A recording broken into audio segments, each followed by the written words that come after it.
Son las 7:30 de la tarde, una hora menos en las Islas Canarias. Sean muy bienvenidos a la redacción abierta en El Toro Televisión, donde ya estamos dispuestos para contarles, para opinarles a propósito de las cuestiones de actualidad nacionales o extranjeras, con dos premisas: la valentía y el rigor.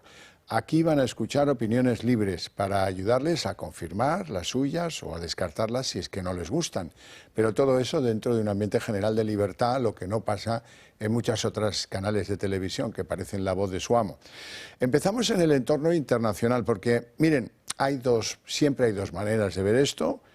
Hay que acostumbrarse a ello. Durante la mañana de hoy, la impresión general era que el plan de paz en Ucrania de Donald Trump estaba en peligro porque Vladimir Putin decía que, que no estaba por la labor de asumir exigencias maximalistas y que eso parecía que ponía en un duro revés el alto el fuego en Ucrania. Y luego, por la tarde, ha habido un tuit del propio Donald Trump que parece que le da una vuelta a esta situación, o es una impresión mucho más optimistas. Ayer mantuvimos conversaciones muy buenas y productivas con el presidente Vladimir Putin de Rusia y hay muchas posibilidades de que esta horrible y sangrienta guerra llegue por fin a su fin. Pero en este momento miles de tropas ucranianas están completamente rodeadas por el militar ruso y en una posición muy mala y vulnerable. He pedido encarecidamente al presidente Putin que les perdone la vida. Esto sería una masacre horrible no vista desde la Segunda Guerra Mundial. Que Dios los bendiga a todos. Ese es el mensaje de Donald Trump, que alimenta la tesis de que a lo mejor los ucranianos han manejado demasiado imprudentemente esta oferta o esta negociación con Trump de 30 días de alto el fuego. Ya veremos en qué queda. En fin, no parece muy tranquilizador el mensaje. Bien, y de la crisis ucraniana nos vamos a Portugal, porque Portugal va a celebrar elecciones anticipadas este mismo 18 de mayo, o sea, dentro de nada. Cae el gobierno conservador de Montenegro después de que hayan pasado cosas bastante feas que le han tumbado. Caía tras perder una moción de confianza porque hay una empresa ligada a la familia del ya saliente presidente del gobierno Montenegro, se llama Spinumbida, que tiene unas relaciones bastante sospechosas con una empresa a la que Montenegro le había dado adjudicaciones de casinos, etcétera, etcétera, que se llama Sotoverde. Esto es malo para España. ¿Por qué? Bueno, pues porque si las elecciones hacen justo aprecio al escándalo que ha protagonizado Montenegro, es posible que vuelva a haber un gobierno socialista en Portugal. Y eso, ¿a quién le viene bien? A Pedro Sánchez. Luego, a nosotros, desde el respeto absoluto por lo que quieran los electores portugueses, incluso la comprensión, esto nos caería un poco mal, porque ya nos viene bien que Sánchez se vaya quedando solo en Europa. Y dicho esto, nos toca hablar de la droga, que ya saben que es un tema que me tiene bastante preocupado y que quiero conseguir al fin de todo esto su apoyo a mi tesis para que los partidos políticos en España se pongan las pilas en este asunto, se endurezcan las penas, se creen juzgados especiales, se den medios a la Guardia Civil y a la policía que arriesgan la vida ahora por bien poco, porque entran y salen del juzgado a la cárcel unos días y luego a la calle, y que acabe de ser este país nuestro el refugio de toda suerte de bandas narcotraficantes que operan por todas partes, y si no, que se lo digan a los que han visto las narcolanchas en el Guadalquivir, cerca de Sevilla ya. Bueno, vamos con las noticias del día, que es mi aportación, que ustedes lo vean y que sean conscientes del lío que tenemos ante nosotros. Hoy ha caído una organización armada que actuaba tanto en Almería como en Huelva, ¿verdad? Algunas veces disfrazados de policías, y se dedicaban a robar a otras bandas de narcotráfico, a dar vuelcos, que es como se conoce esto popularmente. Hay 6 detenciones en esta operación que, como ven, ha ocupado y han arriesgado la vida en ella, como siempre, los guardias civiles que la han llevado a cabo. Y de Almería y Huelva nos vamos a Murcia, concretamente a Cieza. Allí han levantado un laboratorio extraordinariamente novedoso. ¿Por qué? Porque mezclaban hachís con un producto farmacéutico químico que se llama ribotril para producir una droga nueva que se llama Carcubi y que la llaman la droga de los pobres. Fundamentalmente se la llama así, pues ya saben, se pueden imaginar por qué, porque debe ser barata y debe ser la droga a la que acuden muchos que no pueden pagar otras más caras. La cuestión es que, bueno, han levantado hoy la Guardia Civil este laboratorio, que parece que esta es una droga que va a empezar a preocuparnos en el futuro porque, siendo una droga tan barata, pues seguramente se extenderá su uso si nadie pone remedio. Y a lo mejor debiéramos haber empezado el programa hablando de ello, pero hoy es el aniversario del día en que pues, descubrimos que teníamos un virus entre nosotros, que había producido una pandemia, que estaba produciendo muertes y que desató la alarma generalizada, el COVID. Vamos a ver un resumen de cómo ha ido esto del COVID.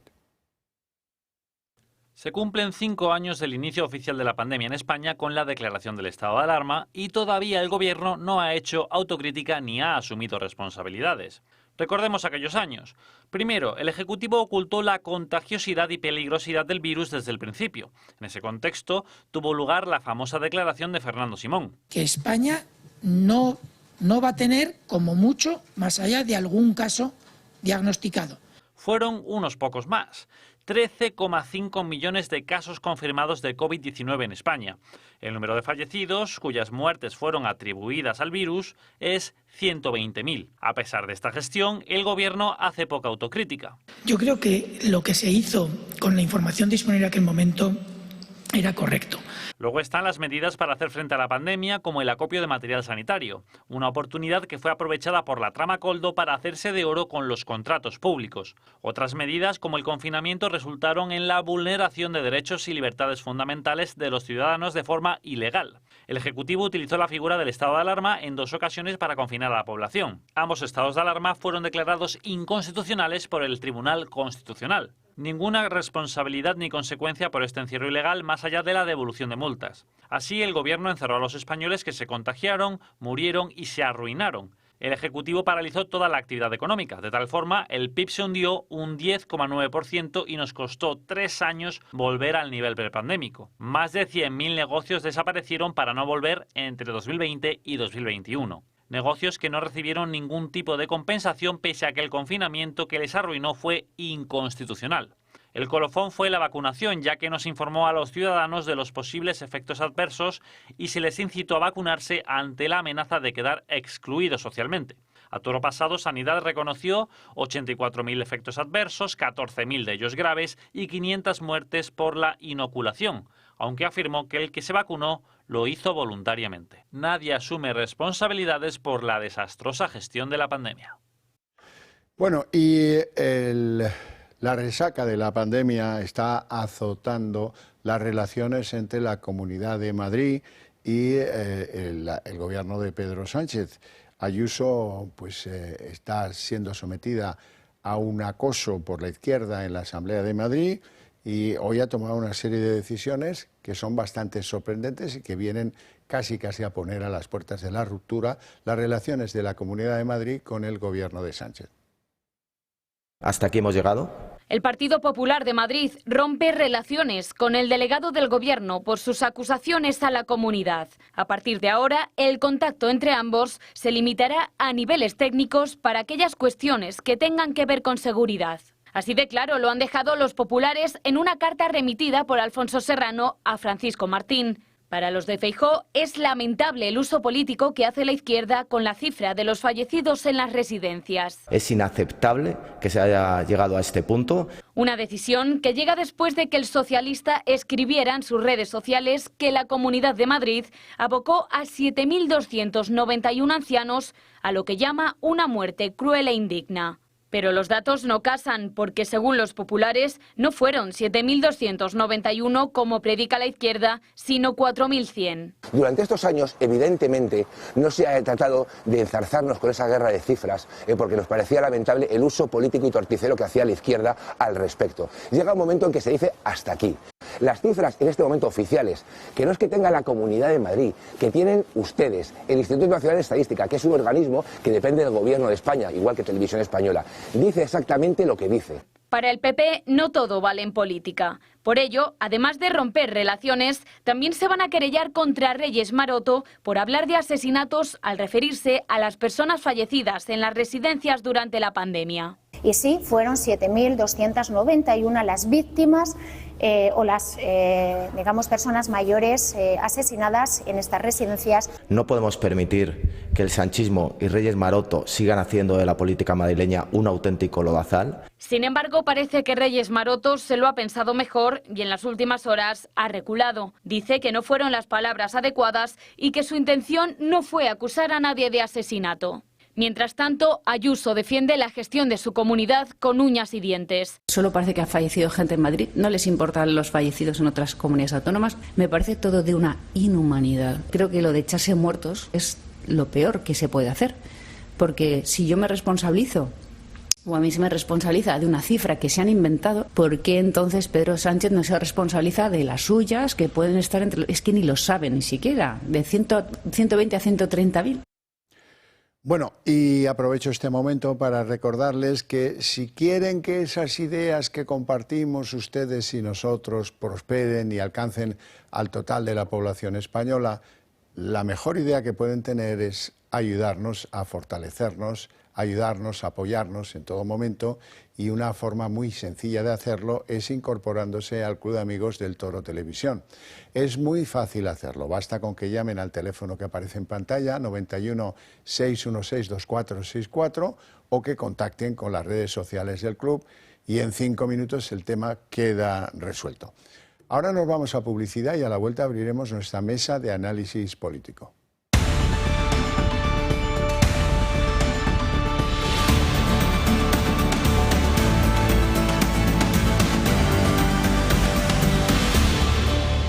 Falta un cuarto de hora para las 8 y abrimos nuestra mesa de análisis político. Lo primero, presentar a nuestros invitados. Don David Gómez, abogado. Muy buenas tardes. Político. ¿Qué tal? Muy bien, con frío, ¿no? Porque creo que entra otra dana, otro frente frío.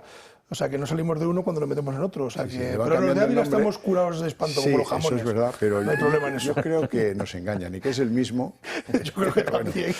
Don José Rusiñol, ¿qué tal? Politólogo, le pueden leer ustedes en no sé cuántos medios de comunicación y además expresidente de Sociedad Civil Catalana, cosa que tiene yo. Le tengo el respeto de empezar siempre presentándolo con eso. Hay una trifulca descomunal entre el gobierno de Ayuso y el gobierno de Sánchez. A propósito de lo que fue ya objeto de trifulcas no pocas, que es la pandemia. Ayuso está en Londres, pero eso no es óbice para que desde Londres se haya cabreado, y de qué manera, con el delegado del gobierno al que considera un comisario político de Sánchez, ha roto relaciones con él, y contra la exministra y actual lideresa del socialismo madrileño, Reyes Maroto, que dijo ayer que habían asesinado en la Comunidad de Madrid a 7.921 ancianos que estaban en residencias, y esto ya sí que ha sido tal. Hemos visto antes a Serrano, Alfonso Serrano, decir que no es verdad, que ese número es considerablemente inferior, 4.000 y algo, según los datos del INE. Pero bueno, ¿para qué cambiar las cosas si el argumento pues, es más crudo y más salvaje de esa forma?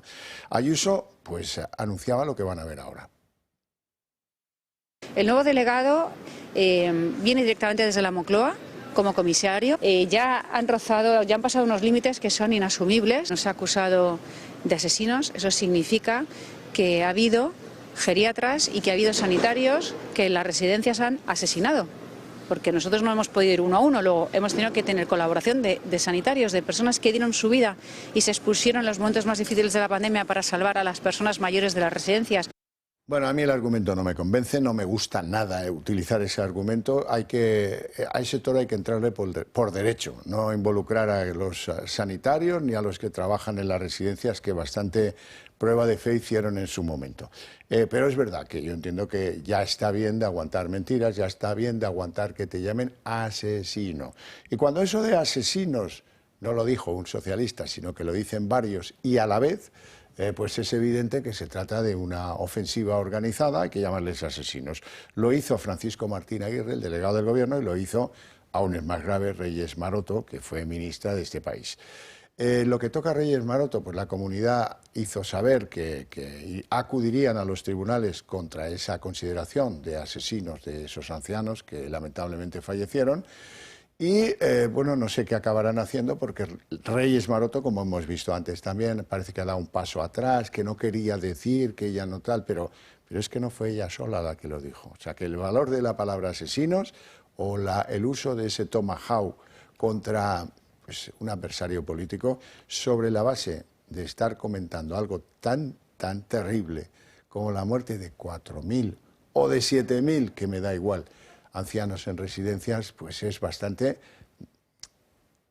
repugnante a la hora de comentar la política de este país.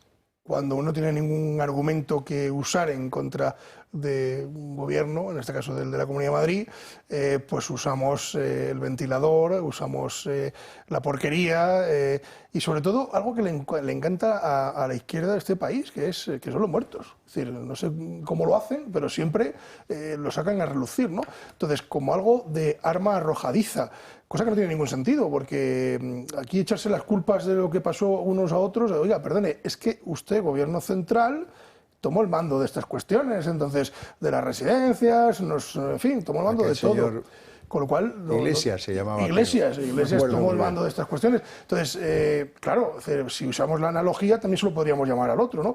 Entonces, bueno, es que yo creo que es entrar en ese debate, en esa confrontación, que desgraciadamente lo consiguen, porque es una consigna. O sea, lo que realmente ha ocurrido no es que esta mañana se haya levantado el delegado del Gobierno y haya dicho, uy, vamos a llamar asesinos a esta gente. No, es decir, porque ha sido repetición por varios. Luego, esto suena o huele a argumentario, huele a técnica o a estrategia de marketing político con el único objetivo de desgastar al contrario. Entonces a ellos les importa un bledo los muertos. Lo que quieren es ganarle la mano a Ayuso y ganarle la mano al Partido Popular echándoles encima todo lo que puedan. Y si hay que echarles muertos, se los echan. Sí, pero la salida política a eso tiene que ser más noble y más por derecho. Sí.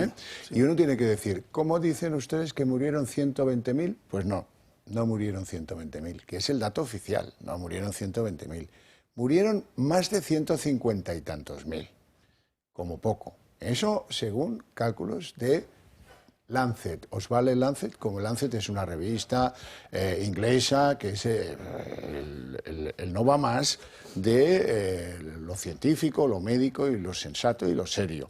Y es un estudio comparativo de diferentes países. O sea, el prestigio de Lancet no es comparable al prestigio del INE en España, por mucho que se empeñe el gobierno, que también es una institución que tiene perfectamente colonizada. Es que la verdad es que me parece tan desagradable. ¿Sabes? Yo es que me pongo en... Claro, yo no tengo madre... A mí sí se me murió familia en residencias. Es que es terrible. Tú habéis sufrido esa incertidumbre, que no se sabe qué pasar, que no sabes tus familiares, que era todo imposible. A mí me parece una cosa tan deleznable. Es que yo no sé cómo argumentar esto, porque es que me pongo en el pellejo de todo aquel que ha sufrido esto. Digo, ¿en serio vais a seguir haciendo política con esto? ¿En serio? ¿En serio es una cuestión de relato? ¿En serio? ¿En serio ponéis en marcha el equipo de manipulación sincronizada para hacer todo eso? ¿En serio? Basta ya, ¿no? Ostras, por favor, un poco de decencia. Fíjate, yo te puedo decir, por experiencia propia y por haberlo visto en directo, no me lo han contado. Te puedo decir varias cosas. La primera, los muertos no los iban a recoger. ¿Por qué? Pues porque las ambulancias estaban a otra cosa, las pocas que en aquel momento funcionaban. Porque claro, habían decretado que todos a casa. Y cuando decretas que todos a casa, ¿qué crees que pasa en las residencias? Porque pasan a tener un cuarto de la plantilla, el minimum minimorum. Y esos, me consta, muchos de ellos se infectaron por salvar a los abuelos. Sí, señor. Y muchos de ellos pelearon contra el virus solos. Si se decidió, que no está por ver, si se decidió que no hubiera derivación de los ancianos enfermos a los hospitales, que estaban bloqueados, hay que decir, bueno, pues habrá que verlo, pero no conozco yo que haya ninguna iniciativa judicial. Han pasado 5 años, En 5 años ha habido tiempo de alguna familia que haya dicho, no, oiga, yo me considero víctima de que no hayan derivado a mi familiar a un hospital en ese momento. No, pues por lo tanto, oye, es una vergüenza. Estoy de acuerdo contigo. Absolutamente. Esta manipulación torticera, yo también os digo una cosa, yo creo que si tuviesen visión de Estado, alguien de hace mucho tiempo tendría dicho, vale, ¿qué es lo que no ha funcionado? ¿Qué es lo que hemos de hacer para que no vuelva a ocurrir? ¿Qué protocolos no son los adecuados? Ya entiendo, cuando pasa algo tan grave, se han cometido muchísimos errores que han costado vidas, seguro. Aquí, no solo en la comunidad de y en Madrid, la China popular. En todas las comunidades pasó parecido. Lamentablemente fue en todas las comunidades. Pero en vez de decir, oye, vamos a hacer, de juntarnos todos los grupos políticos, las comunidades autónomas, ¿qué hemos de hacer para evitar estas cosas? Como hemos visto en la Dana, de que fallan los protocolos y procedimientos públicos. En vez de esto, lo utilizan los muertos para hacer política. Y ahora me pregunto, ¿por qué este equipo de manipulación sincronizada se ha puesto en marcha? No sé si habéis visto que en el País ya ponía el funesto y el lamentable... El documental de Televisión Española.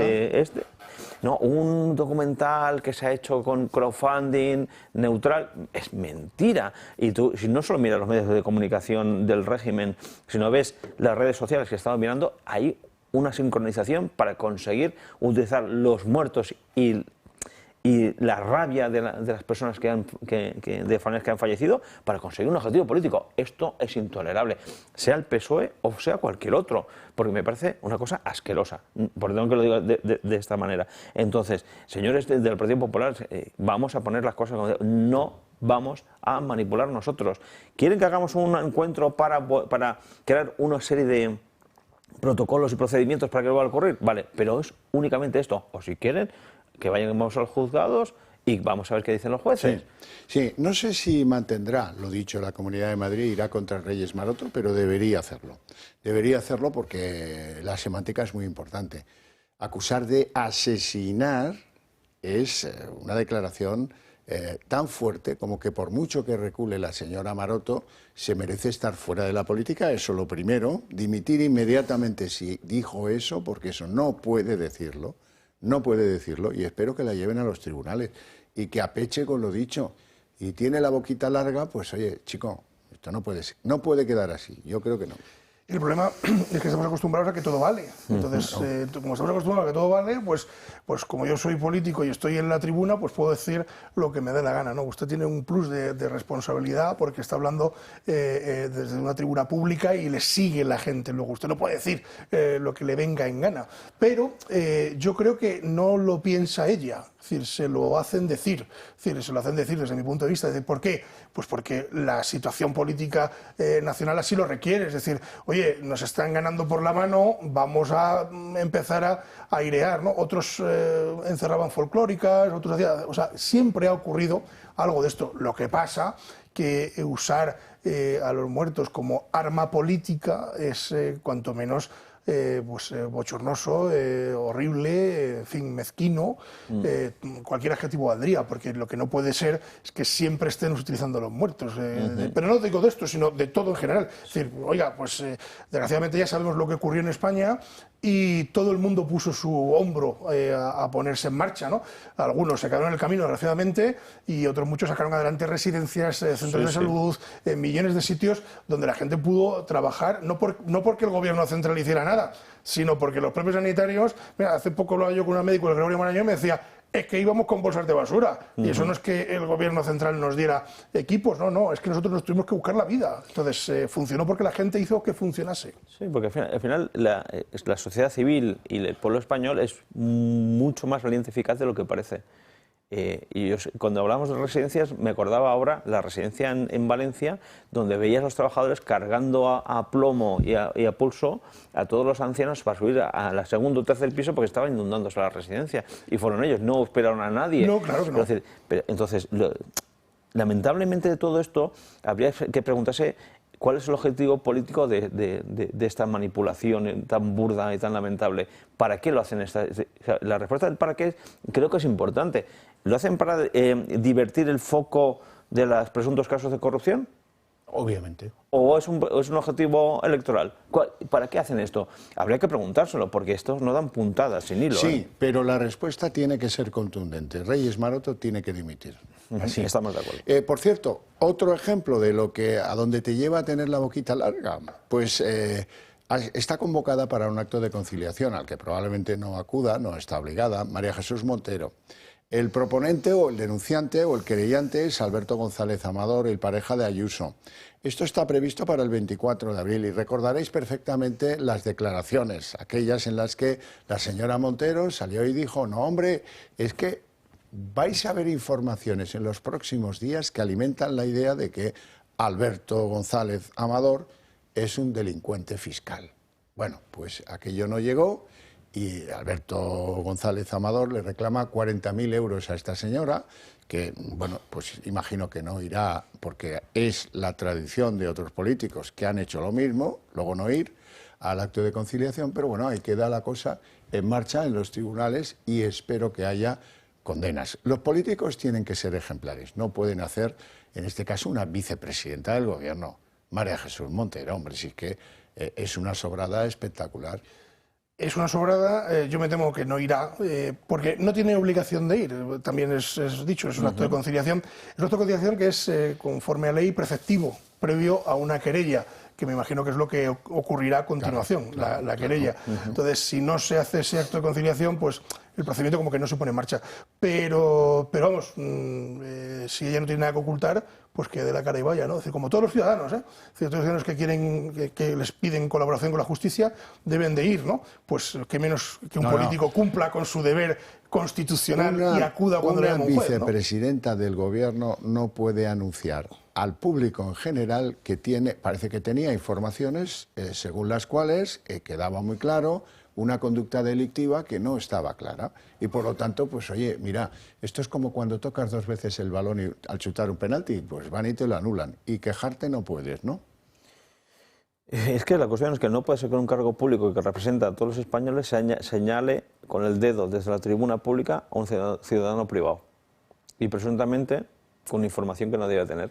Esa es la gran cuestión. Porque es que al final nos olvidamos que los ministros del Partido Socialista de Sumar o los que fueren que están en el gobierno nos representan a todos. No pero vamos, si ella no tiene nada que ocultar, pues que dé la cara y vaya, ¿no? Es decir, como todos los ciudadanos, ¿eh? Es decir, todos los ciudadanos que quieren, que les piden colaboración con la justicia, deben de ir, ¿no? Pues que menos que un político cumpla con su deber constitucional y acuda cuando le llama un juez, ¿no? Una vicepresidenta del gobierno no puede anunciar al público en general que parece que tenía informaciones según las cuales quedaba muy claro una conducta delictiva que no estaba clara. Y por lo tanto, pues oye, mira, esto es como cuando tocas 2 veces el balón y al chutar un penalti, pues van y te lo anulan. Y quejarte no puedes, ¿no? Es que la cuestión es que no puede ser que un cargo público que representa a todos los españoles señale con el dedo desde la tribuna pública a un ciudadano privado. Y presuntamente con información que no debe tener. Esa es la gran cuestión. Porque es que al final nos olvidamos que los ministros del Partido Socialista de Sumar o los que fueren que están en el gobierno nos representan a todos, no solo a los suyos. Esto es una cuestión de primero democracia, tampoco me estoy inventando nada. Entonces, esa forma torticera de entender la política es lo que vemos de intentar dividir en 2, los suyos y los nuestros. Los suyos, los míos, más uno, hago lo que me da la gana. El resto es como si fuesen mis contrincantes. Y eso es un problema que estamos pervirtiendo la democracia. Y que una miembra... O membrete. Bueno, tenga esta actitud, dice mucho en la situación que estamos ahora mismo. Bueno, esto me va a dar pie a que hablemos del fracaso ayer con la ronda de...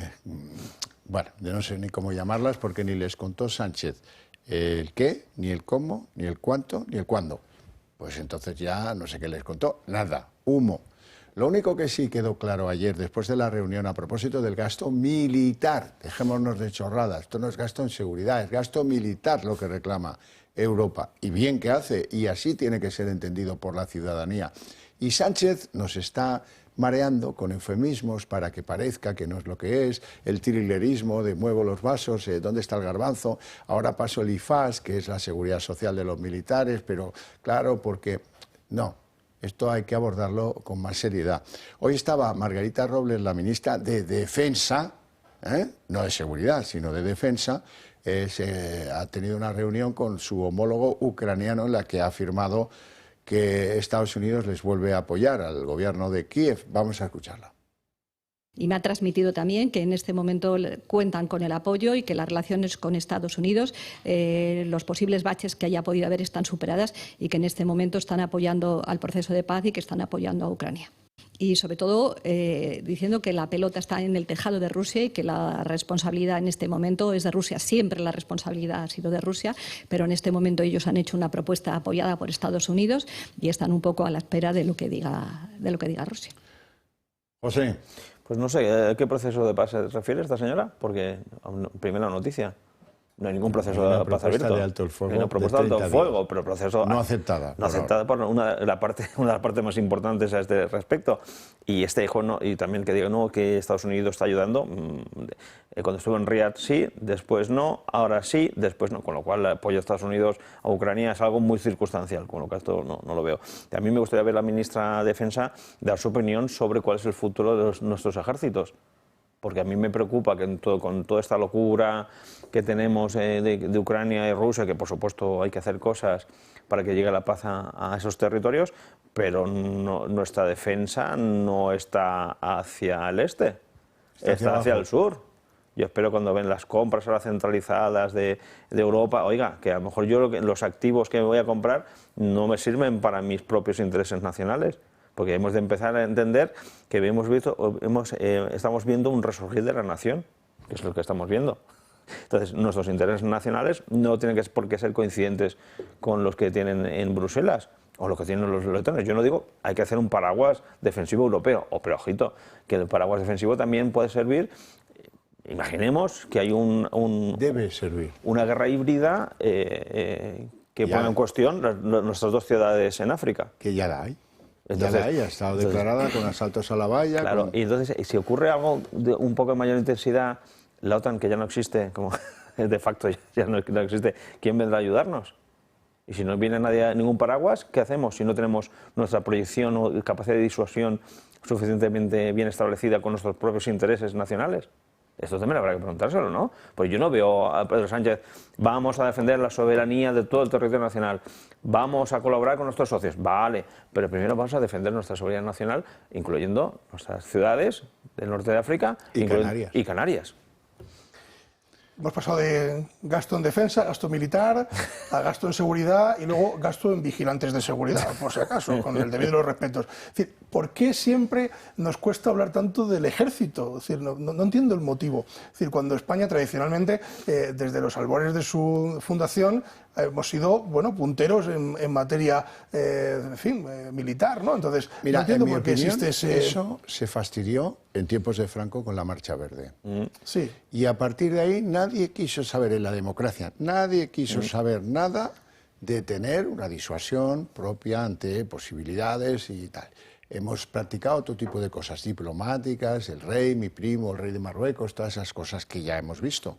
Luego vino el 23F, que lo acabó de jorobar todo, y lo que tenemos hoy es una clase política que está absolutamente alejada de la milicia. Sí, totalmente alejada. Pero yo no entiendo por qué, porque además creo que todo país democrático tiene no solo el derecho, sino la obligación de defenderse de algo exterior y de algo interno, es decir, y de dar seguridad a sus ciudadanos. Entonces no podemos pretender tener seguridad en el territorio nacional si no tenemos ejército, es decir, si no tenemos con qué defendernos. Ya no solo hablo de armamento, sino hablo de material de inteligencia, es decir, hablo de guerra informática, de millones de cuestiones que se deben de abordar, ¿no? Entonces siempre hemos dependido de terceros y es alucinante que Europa, que tiene 500 millones de habitantes, tengamos que depender de Estados Unidos, que tiene 300, frente a Rusia, que tiene 100. Entonces, no tiene ningún sentido cómo Europa ha perdido la batalla por únicamente ser el garante moral, porque Europa es lo que ha sido, el garante moral, digamos, del mundo. Es decir, bueno, aquí la ética, la moral, que está fenomenal y que hay que defenderla, pero hemos perdido defensa en cuestiones tan importantes como es la defensa nacional y la propia defensa de la propia Unión Europea. No tengo yo claro que si en algún momento atacan a España, Europa levante la pata en favor nuestro. Es decir, no lo tengo tampoco claro. ¿Por qué? Pues porque ya lo hemos visto como todo el mundo como que echa hacia atrás, ¿no? Es decir, eso del euroejército, ¿os acordáis aquello del euroejército que sonaba por ahí? Es decir, aquello fue un cuento de hadas y nunca ha terminado de, si me permiten la expresión, de parir, nunca ha terminado de fraguarse. Bueno, entramos en el escenario que ustedes están esperando, que es el de la corrupción, porque hay un procedimiento, el de Badajoz, que va como un cohete. Sobre todo después de que, por una habilidad del juzgado, le dijeran a una de las testigos, ¿qué dice usted que han borrado sus móviles? Sí, la Diputación la han borrado todo y tal, pero los tengo en mi móvil privado. Dice, traiga usted el móvil privado para acá. Y han empezado a ver que antes de contratarlo, se daban órdenes los dirigentes de la Diputación para ver cómo hacían un concurso que apañara el resultado y que fuera obvio que iba a ser David Azagra el contratado por esa Diputación. Hay algunos de esos correos en los que antes de contratarlo ya le llamaban hermanísimo, y hemos visto en el juzgado una lista larga de personal directivo de la Diputación, empezando por su presidente, que dicen que ellos no sabían que aquel tío, el contratado, fuera hermano del presidente. Menos mal que hablan igual, pero todo esto, si la juez, que parece que tiene ánimo, lo sigue, y lo va a seguir, me temo que sí, demuestra que hay algo en el ADN del sanchismo que ya antes de llegar a la Moncloa, que ya al llegar a la Secretaría General del PSOE, ya tenía la ambición. Hay una película maravillosa que cuenta las peleas entre los irlandeses y los italianos en Boston. Y cómo después de ganarlas unos, pues se reparten los barrios y las actividades, tú la droga, tú la prostitución, tú las lavanderías, tú el tráfico de armas, se lo reparten todo. Da la sensación de que la familia Sánchez llegó al poder precisamente con la clara idea de repartirse luego el momio, lo ganado. Y eso es el ADN de este gobierno sanchista. Vamos a verlo. Se complica la situación para David Sánchez, hermano del presidente. La jueza lo ha vuelto a llamar por dos nuevos posibles delitos: tráfico de influencias y prevaricación. Es la oficina que se encarga de las artes escénicas. La magistrada ve raro el intento de alquiler de una vivienda en Badajoz antes de conseguir su puesto como jefe de la Oficina de Artes Escénicas. Un lugar en la Diputación hecho a medida y por el cual está investigado. Según recoge El Confidencial, contactó a través de Airbnb preguntando por casas para largas estancias, y la fecha es clave. Ocurre un día antes de la entrevista para el puesto que finalmente ocuparía. Como publica ABC, la jueza ve sospechoso los correos enviados entre directores de conservatorios donde el asunto era el hermanísimo, en supuesta referencia al ser él el hermano de Pedro Sánchez. Y esos emails se envían el mismo día en el que las bases se publican en el Boletín Oficial de la provincia. Pero hay más. La UCO, como informa Aquí Diario, tiene pruebas de que el asesor de la Moncloa que trabaja con Sánchez le recomendó negociar con el ministerio de cara a conseguir ayudas para sus óperas. Pepe, esto significa, es bastante claro, ¿no?, lo que hemos dicho, que esto era un urdimiento para luego favorecernos, tú para aquí, tú para allá, Begoña, tú espérate, que ahora viene lo tuyo, y así sucesivamente, ¿no? Yo no sé, cuando veo estas cosas, aparte de lo chusco, porque es muy chusco, el hermanísimo, y tú imagínate estos directores que se van pasando y dicen, tengo que hacer esto porque si no voy a tener un problema yo. Y al final, sabéis estas cosas cómo van.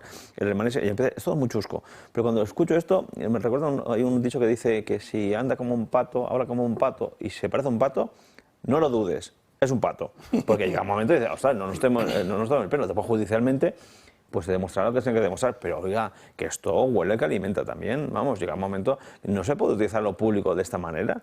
Es que ni siquiera eso el hermanísimo, ¿pero de qué estamos hablando? Que lo público al final lo pagamos todos. Es que si hace falta ese perfil, busquemos al mejor, no al que esté más cercano del poder. Es que me parece, ya empieza a ser, porque esto a lo mejor es una anécdota, pero ¿cuántas veces se puede replicar en el territorio nacional con cosas más pequeñas? Esto con la teoría de los fractales, ¿no?, que lo pequeño y lo grande parece lo mismo. El problema estamos en lo de siempre. Es que no es que se haga, es que se puede hacer. Es que no hay ningún control, es que no hay ningún equilibrio que alguien que diga, oiga, esto no puede ser. Es que debemos, y perdón, pues soy un poco pesado con esto, pero debemos hacer una reforma, una regeneración del sistema, porque no hay check and balance, no hay ningún equilibrio, no hay ningún contrapeso de nada. Porque no es que se haga, porque al final siempre encontrarás a personas que quieran enchufar o que quieran no sé cuántos o presuntamente no sé qué.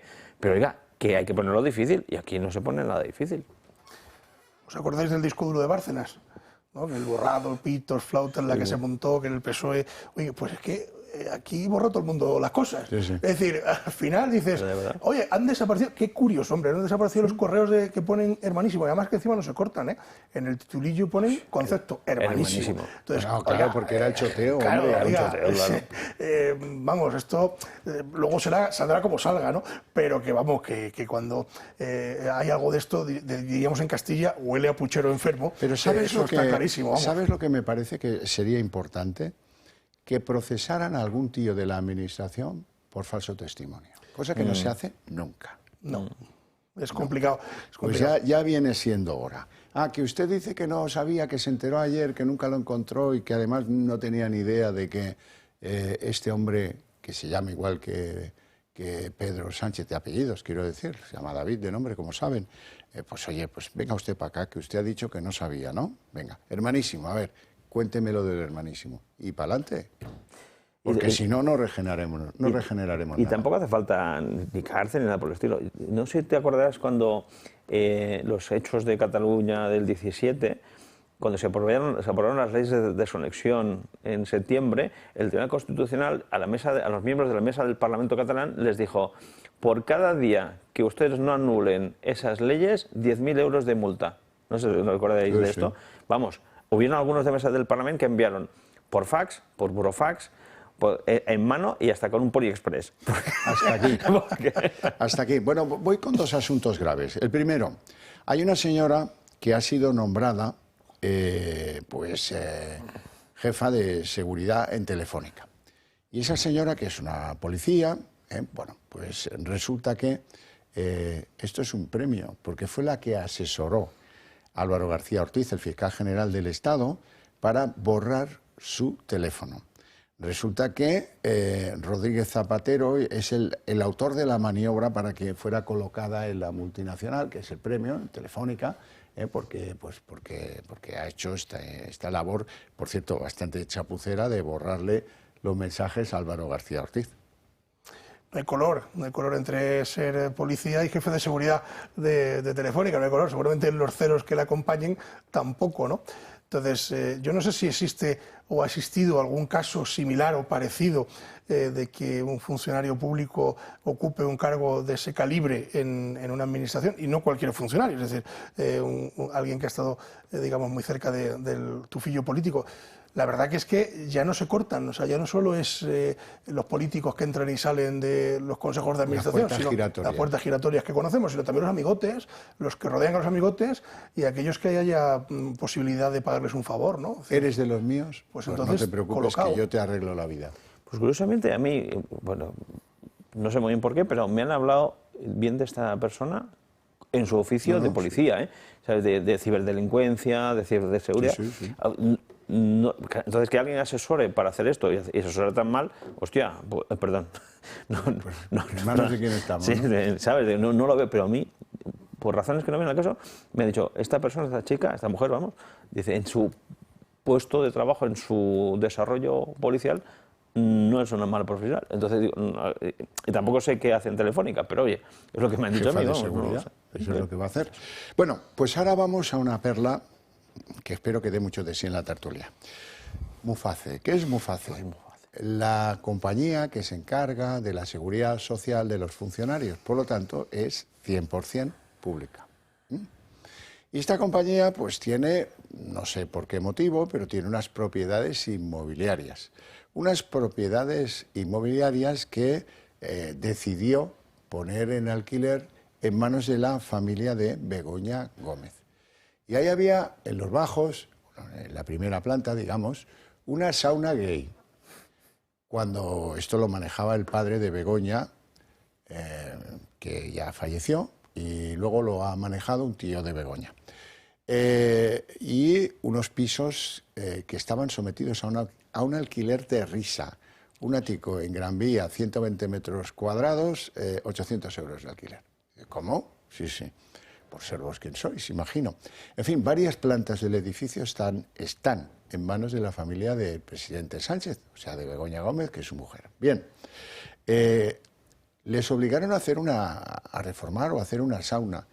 La compañía Muface, pues está en que la propiedad, los pisos en cuestión, valen 1.200.000 euros. Y todo esto es enormemente llamativo porque con la pandemia, claro, el negocio de las saunas gays pues, se vino abajo como tantos otros y esto lo han reconvertido en una especie de apartamentos turísticos. Creo que son 14 los que maneja la familia y lo que esto deja un dinero, no crean que no. Vamos a verlo.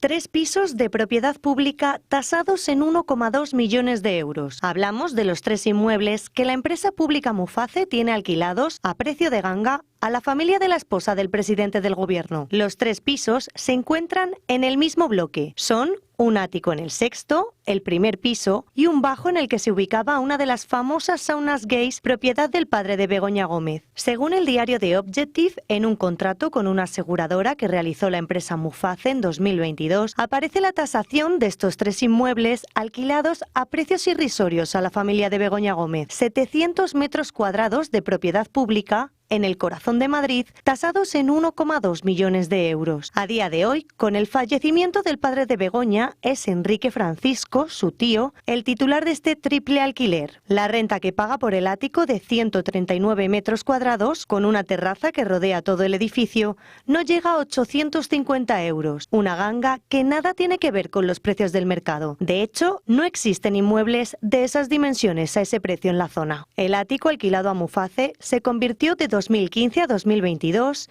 en un negocio más que rentable de alojamientos turísticos. Contaba con un total de 14 habitaciones en alquiler. Pedían por noche entre 60 y 90 euros. Actualmente no son alojamientos turísticos, pero los han reconvertido en 3 apartamentos, de los que sigue siendo titular la familia Gómez. En total, 700 metros cuadrados alquilados a Muface por la familia política de Pedro Sánchez, destinados a negocios que nada tienen que ver con lo que figura en el catastro, y propiedades todos de la Mutualidad Pública Muface.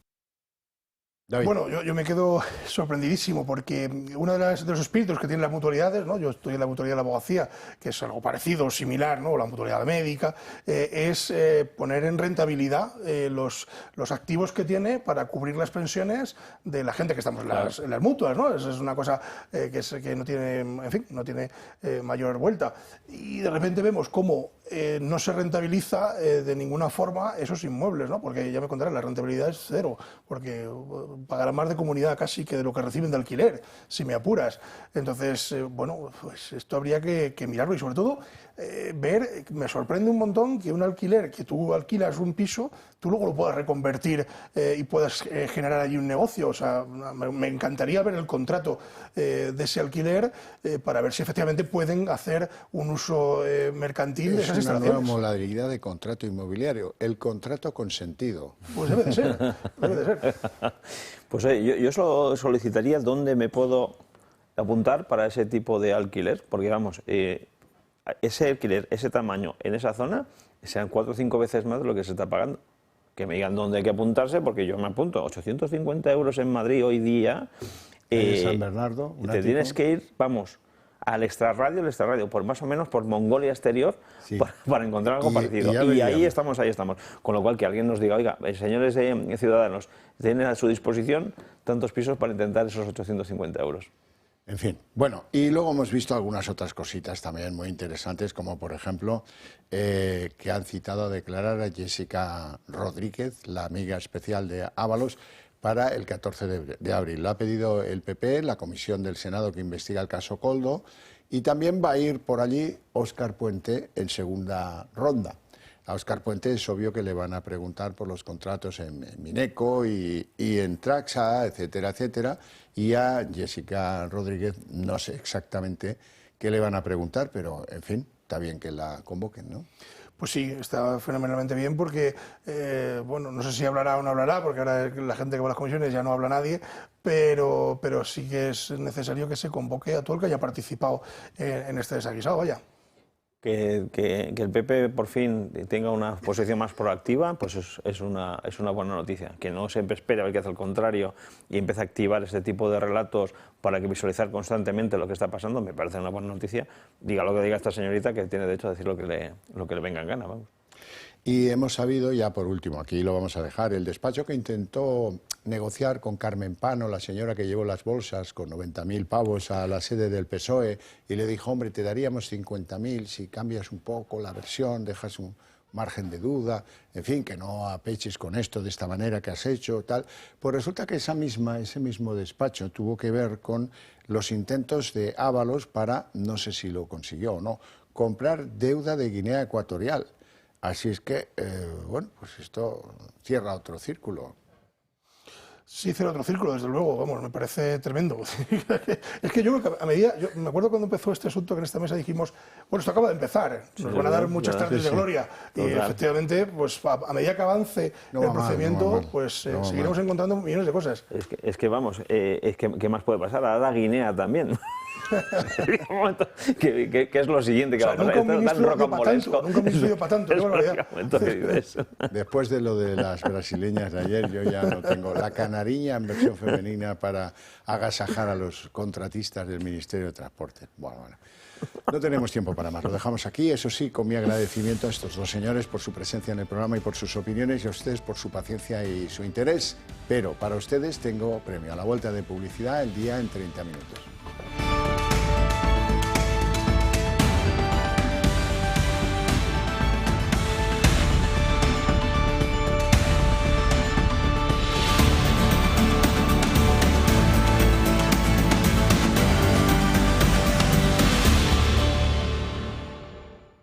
El día en 30 minutos. Bueno, hoy es el aniversario de la pandemia y se han recrudecido los rifirrafes entre el Gobierno de la Comunidad Autónoma de Madrid y el Gobierno central.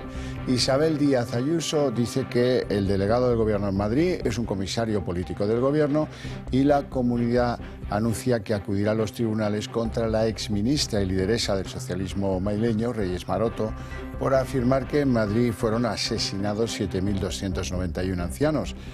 Lo dijeron los dos, el delegado del Gobierno y la señora Reyes Maroto, aunque esta ha rectificado en una nota pública, dice que, bueno, pues que no quería que se tomaran sus palabras como una acusación de asesinato, pero si las dijo, lo lógico es que pague por haberlo hecho. Hoy se cumple el 5º aniversario del primer estado de alarma y el Gobierno, lejos de reconocer sus errores en la falta de planificación y de gestión, arremete e intenta culpar al Gobierno de Isabel Díaz Ayuso de las muertes que se produjeron en las residencias madrileñas. No solo lo hace de forma verbal, con cifras poco contrastadas, sino que se suma a través de un documental de la televisión pública en la que se le atribuye la responsabilidad de todas esas muertes producidas en Madrid. Hoy la comunidad presidida por Isabel Díaz Ayuso ha dicho basta. ¿Hasta aquí hemos llegado? El Partido Popular de Madrid rompe relaciones con el delegado del Gobierno por sus acusaciones a la comunidad. A partir de ahora, el contacto entre ambos se limitará a niveles técnicos para aquellas cuestiones que tengan que ver con seguridad. Así de claro lo han dejado los populares en una carta remitida por Alfonso Serrano a Francisco Martín. Para los de Feijóo es lamentable el uso político que hace la izquierda con la cifra de los fallecidos en las residencias. Es inaceptable que se haya llegado a este punto. Una decisión que llega después de que el socialista escribiera en sus redes sociales que la Comunidad de Madrid abocó a 7.291 ancianos a lo que llama una muerte cruel e indigna. Pero los datos no casan porque, según los populares, no fueron 7.291 como predica la izquierda, sino 4.100. Durante estos años, evidentemente, no se ha tratado de enzarzarnos con esa guerra de cifras, porque nos parecía lamentable el uso político y torticero que hacía la izquierda al respecto. Llega un momento en que se dice hasta aquí. Las cifras en este momento oficiales, que no es que tenga la Comunidad de Madrid, que tienen ustedes, el Instituto Nacional de Estadística, que es un organismo que depende del Gobierno de España, igual que Televisión Española, dice exactamente lo que dice. Para el PP no todo vale en política. Por ello, además de romper relaciones, también se van a querellar contra Reyes Maroto por hablar de asesinatos al referirse a las personas fallecidas en las residencias durante la pandemia. Y sí, fueron 7.291 las víctimas o las digamos, personas mayores asesinadas en estas residencias. No podemos permitir que el sanchismo y Reyes Maroto sigan haciendo de la política madrileña un auténtico lodazal. Sin embargo, parece que Reyes Maroto se lo ha pensado mejor y en las últimas horas ha reculado. Dice que no fueron las palabras adecuadas y que su intención no fue acusar a nadie de asesinato. Mientras tanto, Ayuso defiende la gestión de su comunidad con uñas y dientes. Solo parece que ha fallecido gente en Madrid, no les importan los fallecidos en otras comunidades autónomas. Me parece todo de una inhumanidad. Creo que lo de echarse muertos es lo peor que se puede hacer, porque si yo me responsabilizo o a mí se me responsabiliza de una cifra que se han inventado, ¿por qué entonces Pedro Sánchez no se responsabiliza de las suyas que pueden estar entre... Es que ni lo sabe ni siquiera, de 120 a 130.000. La presidenta de la Comunidad de Madrid, Isabel Díaz Ayuso, que se encuentra de viaje oficial en Londres, ha decidido romper las relaciones institucionales con el delegado del Gobierno en la región, Francisco Martín Aguirre, porque considera que ha sobrepasado unos límites inasumibles. Según Ayuso, el delegado del Gobierno les ha acusado a los de la Comunidad de Madrid de ser unos asesinos y en su argumentación dice Ayuso que ha habido, por lo tanto, geriatras y gente que trabaja como sanitarios en esas residencias que han contribuido a ese, entrecomillado, asesinato, porque, según Ayuso, el Gobierno de Madrid no ha podido ir tras uno de cada esos ancianos muertos. Luego hemos tenido que tener, dice Ayuso, la colaboración de sanitarios.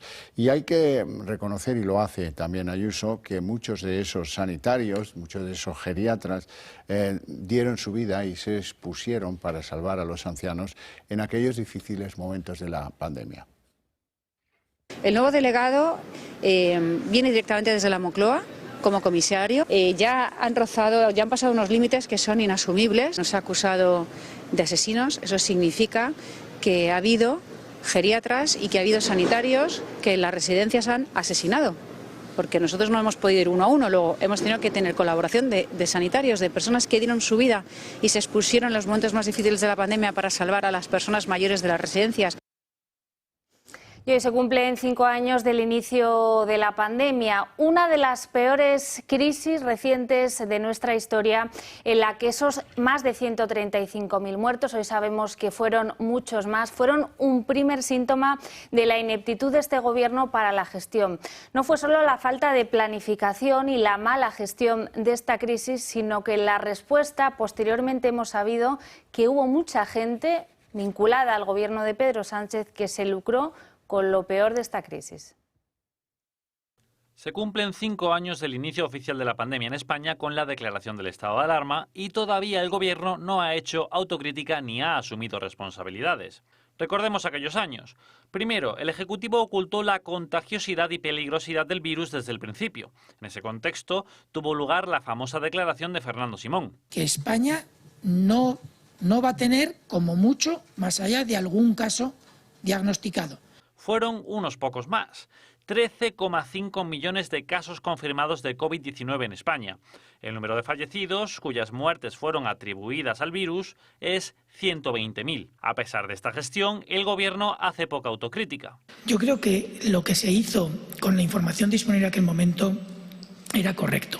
Luego están las medidas para hacer frente a la pandemia, como el acopio de material sanitario, una oportunidad que fue aprovechada por la trama Koldo para hacerse de oro con los contratos públicos. Otras medidas, como el confinamiento, resultaron en la vulneración de derechos y libertades fundamentales de los ciudadanos de forma ilegal. El Ejecutivo utilizó la figura del estado de alarma en 2 ocasiones para confinar a la población. Ambos estados de alarma fueron declarados inconstitucionales por el Tribunal Constitucional. Ninguna responsabilidad ni consecuencia por este encierro ilegal más allá de la devolución de multas. Así, el Gobierno encerró a los españoles que se contagiaron, murieron y se arruinaron. El Ejecutivo paralizó toda la actividad económica. De tal forma, el PIB se hundió un 10,9% y nos costó 3 años volver al nivel prepandémico. Más de 100.000 negocios desaparecieron para no volver entre 2020 y 2021. Negocios que no recibieron ningún tipo de compensación pese a que el confinamiento que les arruinó fue inconstitucional.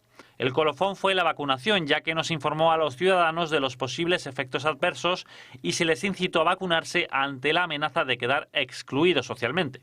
A toro pasado, Sanidad reconoció 84.000 efectos adversos, 14.000 de ellos graves y 500 muertes por la inoculación, aunque afirmó que el que se vacunó lo hizo voluntariamente. Nadie asume responsabilidades por la desastrosa gestión de la pandemia.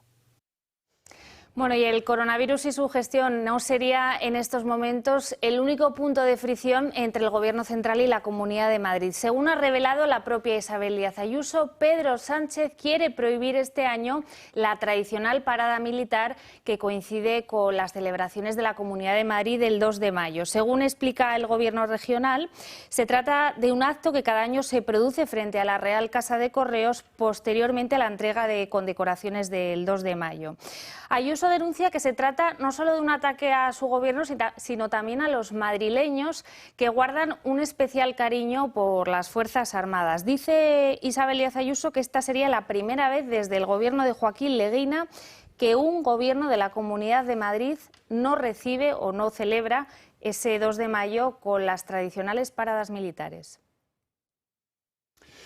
Muface. Muface es una mutualidad pública donde se facilita asistencia sanitaria a los funcionarios que así lo desean de las diferentes administraciones. Bien, pues Muface alquiló a la familia de Begoña Gómez en el mismo edificio 2 locales y los bajos para sus negocios de carácter familiar. De hecho, en el bajo había una sauna gay que regentaba la familia de Begoña Gómez.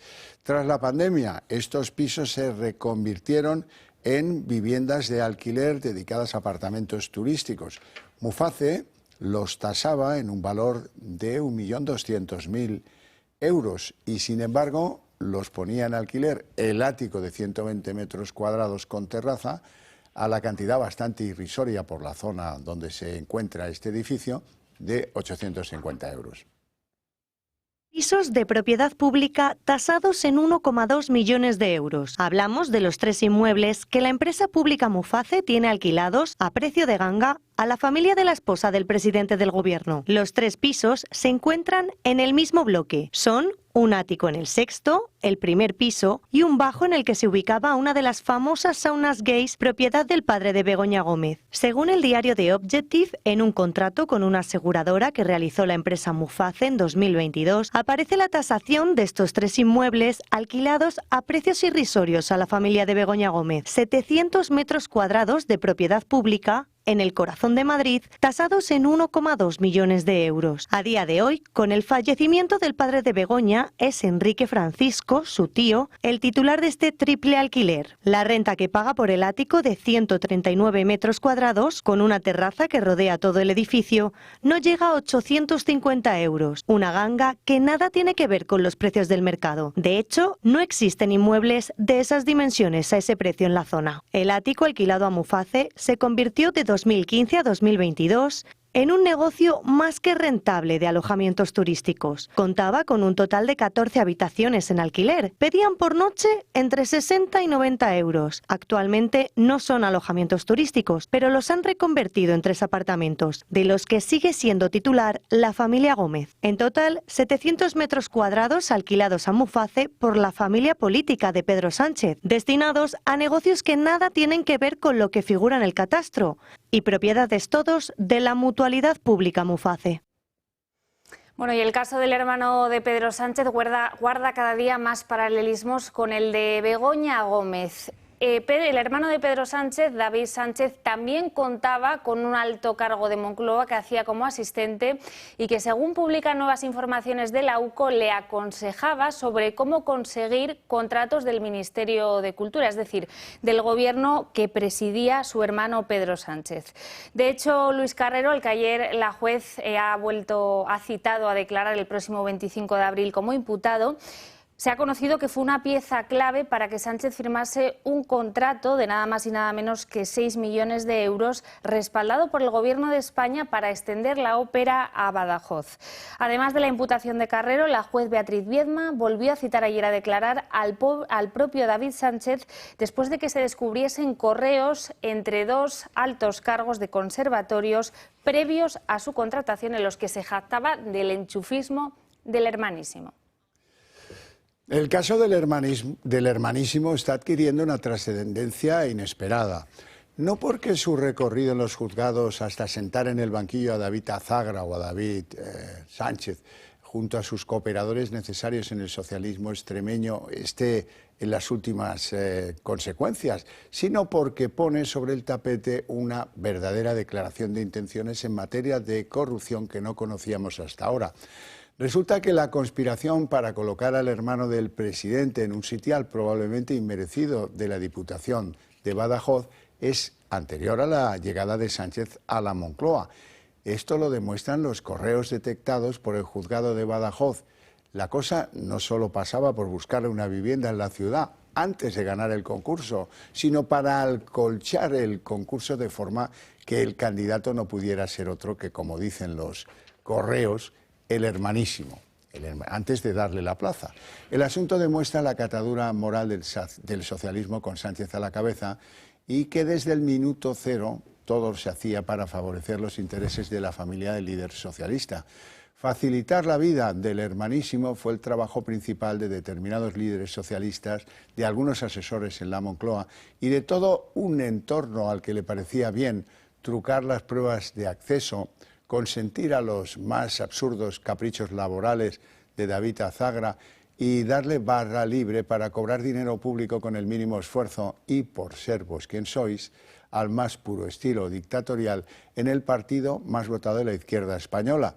¿Quién puede no hilar esto con lo que vino después, con lo que hemos sabido sobre Begoña Gómez?